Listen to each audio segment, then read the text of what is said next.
জীবনে কখনো হতাশ হবেন না। জীবনে যাই হয়ে যাক না কেন কখনো হতাশ হবেন না। মনে রাখবেন আল্লাহ আপনার রব, আল্লাহ আপনার সাথে আছেন ইনশাআল্লাহ। এই সমাজ আপনাকে যেভাবে শেখায়, কিভাবে শেখায়, এই যে স্কুল, কলেজ, ইউনিভার্সিটি, চাকরি, বিয়ে, সন্তান প্রতিপালন, আর তারপর ইন্না লিল্লাহি ওয়া ইন্না ইলাইহি রাজিউন, এই তো শেখায় নাকি?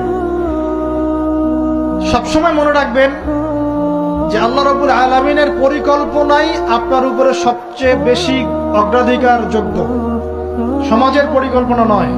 পরিবার আপনাকে চাপ দিচ্ছে, চাকরি পাস না, পড়াশোনা করিস না, হ্যাঁ পড়াশোনায় কেন তুই 80 নম্বর পাইলি না, কেন চান্স পেলি না, কবে চাকরি পাবি, কবে আমাদেরকে দেখবি, খাওয়াবি, পড়াবি, এই যে চাপগুলো চারপাশ থেকে আসে কিনা, এতে করে অনেক যুবক দেখা যায় মাদকাসক্ত হয়, অনেকে দেখা যায় আত্মহত্যা করছে, ইদানিং করছে কিনা ভাই? এই শব্দটা থেকে আমি এই পয়েন্টটা আজকে লিখেছিলাম যে ভুলেও আল্লাহর প্রতি বিশ্বাস এবং তাওয়াক্কুল হারাবেন না। সমাজ যেভাবে শেখায়, সমাজ চারপাশে যে চাপ আপনাকে দিচ্ছে, এই চাপে নিজে গা ভাসিয়ে দিবেন না। আপনি আল্লাহর কাছে দোয়া করবেন, আল্লাহর কাছে পথ চেয়ে নিবেন এবং আল্লাহর প্রতি তাওয়াক্কুল ভরসা করবেন, কখনো আত্মহত্যার পথ বেছে নিবেন।